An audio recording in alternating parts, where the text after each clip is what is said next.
saya mungkin bisa dibilang politisi mungkin ya. Banyak terlibat di aktivitas politik, aktif di partai politik sejak 98. Dan sampai saat ini saya kira masih, dan tentunya aktivitas di partai politik ini sebenarnya hanya melanjutkan dari aktivitas dulu di sebagai aktivis kampus, sebagai aktivis mahasiswa, terlibat dalam 98, gerakan 98, dan ya kemudian ketika kita berhadapan di dua pilihan antara terus beraktivitas di politik melalui partai politik atau kembali ke kampus. Nah, saya saat itu melanjutkan di partai politik, ikut mendirikan partai, dan jauh sebelum itu memang saya juga lahir di lingkungan yang heterogen.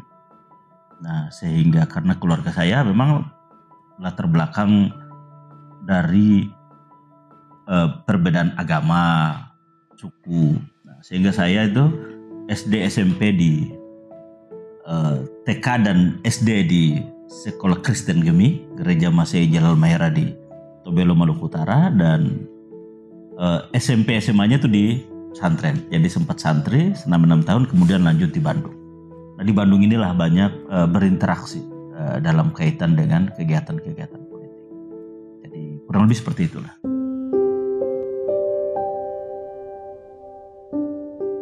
Yang pertama tentunya waktu saya dengan Mas Anies kan beda generasi. Saya generasi, taruhlah kalau dibilang aktivismenya itu di 98, karena masuknya juga masih di 94. Tapi kita sudah mengenal Anies melalui pikiran-pikirannya terkait dengan itu, karena kita juga tahu bahwa Anies adalah pimpinan dari lembaga kampus, aktif di sana. Dan satu hal yang saya masih ingat adalah pikiran Mas Anies tentang rotasi kepemimpinan nasional, dan saya kira 2024 adalah momentumnya untuk itu. Itu di fase waktu menjadi aktivis mahasiswa. Fase kedua adalah pasca aktivis mahasiswa. Kebetulan kita pernah satu tim dengan Mas Anies di Pilgub 2017. Jadi waktu itu bahwa ketika Anies maju dengan Mas Sandi ya, berpasangan di Pilgub sebagai gubernur dan wakil gubernur, kami saat itu di putaran kedua mengorganisir para jawara, para pengacara. Kebetulan saya juga memiliki komunitas advokat. Kita himpun itu dan membuat menjadi satu organ relawan yang kita sebut dengan Kebangkitan Jawara dan Pengacara.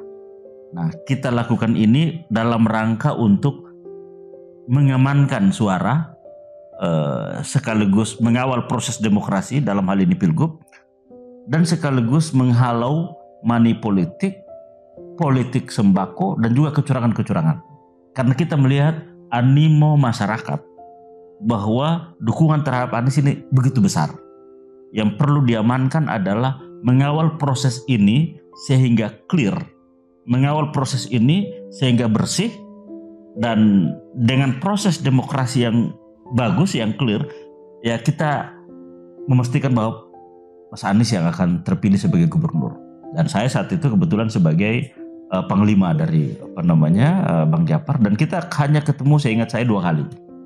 Pertama pada saat pengukuhan sebagai pengukuhan kita semua sebagai bagian dari relawan Anies Sandi saat itu, dan yang kedua adalah pada saat hari H pencoblosan di 2017.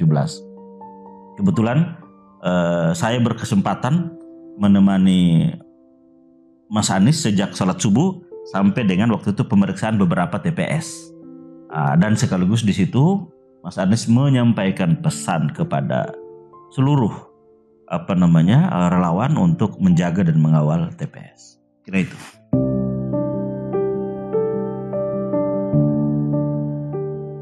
Anies itu visioner.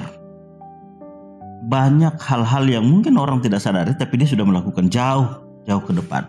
Nah, sehingga kadang orang sudah sampai pada titik itu baru sadar bahwa ternyata ini yang dimaksudkan. Sehingga memang gagasan, narasi, dan karya Nah, saya kira itu yang menjadi sesuatu yang kita lihat keunggulan Mas Anies dibanding dengan yang lain. Nah, kalau kita bisa sebut beberapa contoh-contoh misalnya dari apa yang sudah dilakukan oleh Mas Anies, saya kira banyak. Baik itu sebelum menjadi gubernur maupun pada saat menjadi gubernur.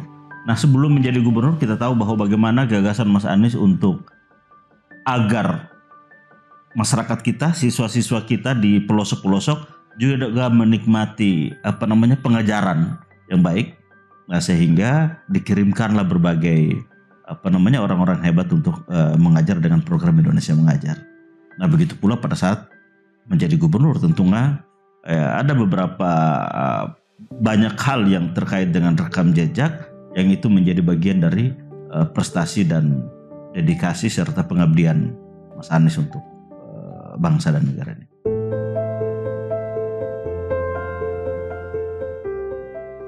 Kalau saya melihat pemimpin itu 3. 1 harus visioner, 2 intelektual, 3 otentik. Visioner itu adalah sebuah gambaran bahwa pemimpin ini mampu memberikan gambaran terhadap apa yang ingin dicapai ke depan nanti. Kira-kira dengan menjadi pemimpin, apa yang akan dicapai di ujungnya nanti. Nah, itu adalah visi. Sehingga visi inilah yang menjadi kesamaan antara pemimpin dengan masyarakatnya. Sehingga masing-masing memiliki mimpi yang sama, visi yang sama, titik tuju yang sama. Nah, untuk bisa sampai ke sana maka tentunya pemimpin harus punya visi. Nah, hendak kemana bahtera kapal negara ini akan dituju. Nah, itu 1. Yang kedua adalah pemimpin harus punya kapasitas intelektual. Kenapa? Karena kita tahu bahwa problem banyak, masalah kebangsaan kita banyak. Nah, untuk bisa membedah, mengurai, mengklasifikasi, dan sampai dengan mendapatkan solusi-solusi terbaik yang tentunya harus memiliki kapasitas intelektual untuk itu. Nah, sehingga dengan itu maka tentunya guide menuju kepada apa yang ingin dicapai beserta tim, beserta seluruh perangkat pendukungnya, para pembantunya. Nah, itu ada harapan untuk itu. Karena kalau misalnya tidak memiliki kapasitas untuk ini, maka ya itu tadi, semuanya tidak menjadi sesuatu yang komprehensif. Tidak mampu mengurai persoalan, tidak mampu menjelaskan apa yang menjadi masalah bangsa kita dan hendak kemana kita. Tapi dengan kapasitas intelektual bisa mengurai persoalannya dan juga mampu menunjukkan bagaimana jalan atau roadmap menuju ke sana. Dan yang ketiga adalah otentik. Otentitas pemimpin ini perlu. Nah, inilah yang bisa dilihat dari rekam jejaknya. Ini bisa dilihat dari satunya kata dan perbuatan. Ini bisa dilihat dari bagaimana ia melunasi janji-janjinya. Janji-janji politiknya pada saat kampanye dan selama jalannya pemerintahannya apakah itu tertunaikan atau tidak. Nah, ini dilihat dari pemimpin ini apakah dia otentik atau tidak. Nah, sehingga saya melihat bahwa pemimpin paling tidak memenuhi 3 itu, yaitu dia visioner, dia intelektual, dan dia otentik.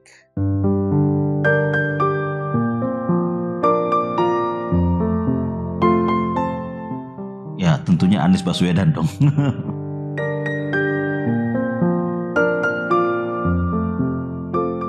Ya, yang pertama tadi kalau kita mengatakan bahwa bagaimana kriteria ke depan, ya kriteria itu ada semua sama Anies. Anies visioner, Anies intelek, Anies otentik. Jadi ya siapa yang paling pas, ya tentunya yang paling pas dan memenuhi kriteria ini adalah Anies Baswedan untuk next presiden.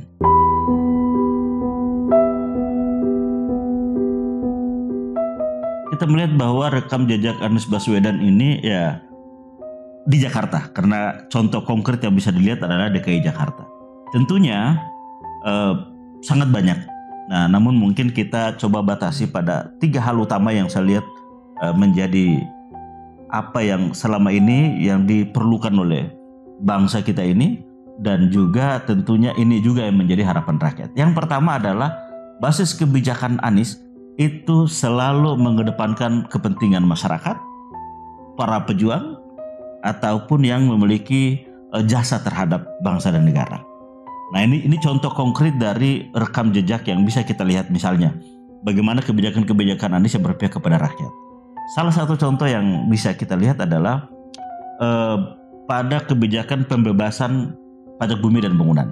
Bagaimana Anies membebaskan pajak bumi dan bangunan terhadap para pahlawan, para pejuang, dosen, guru, dan juga yang memiliki rumah di bawah 2 miliar.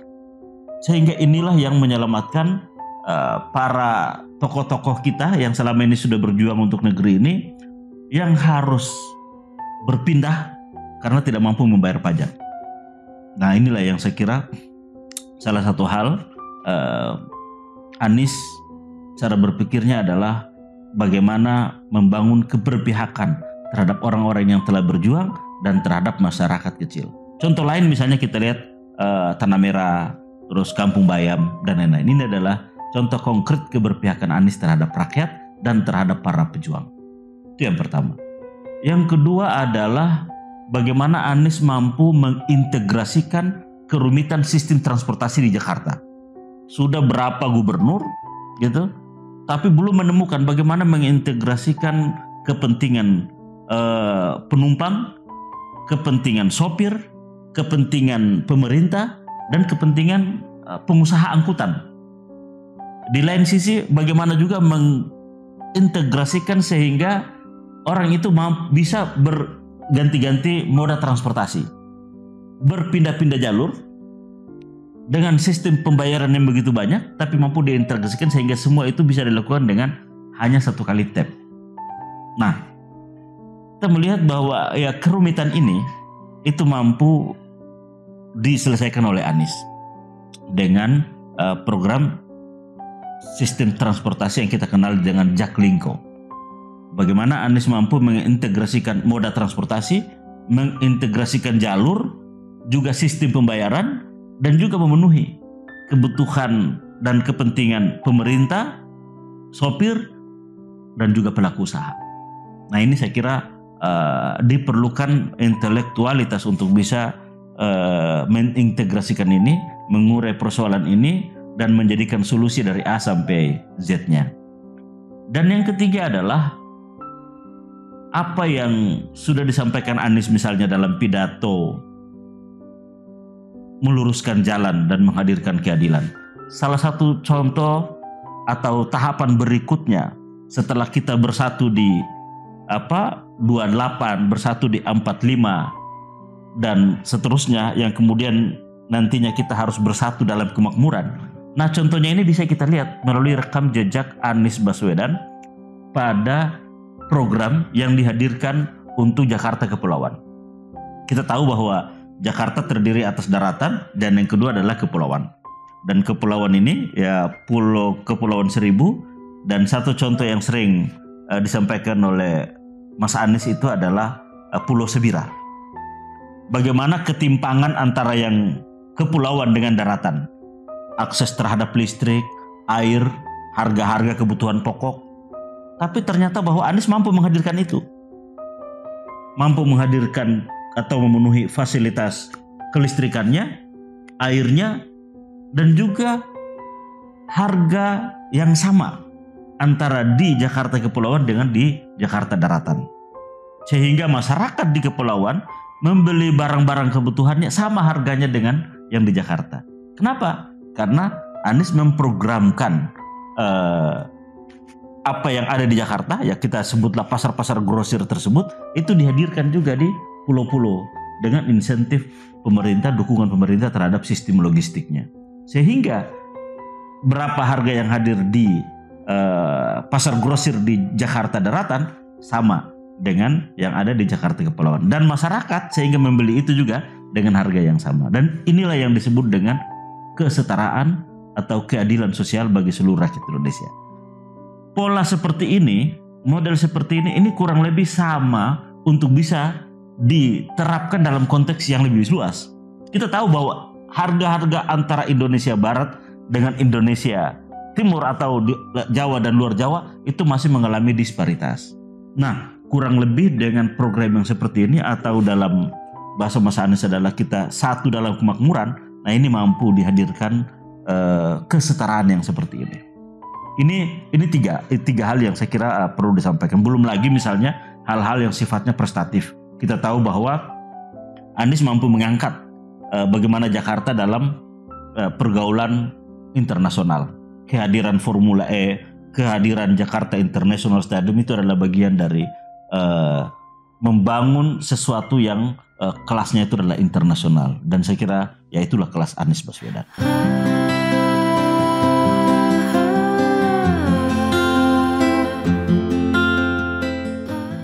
Cerdas.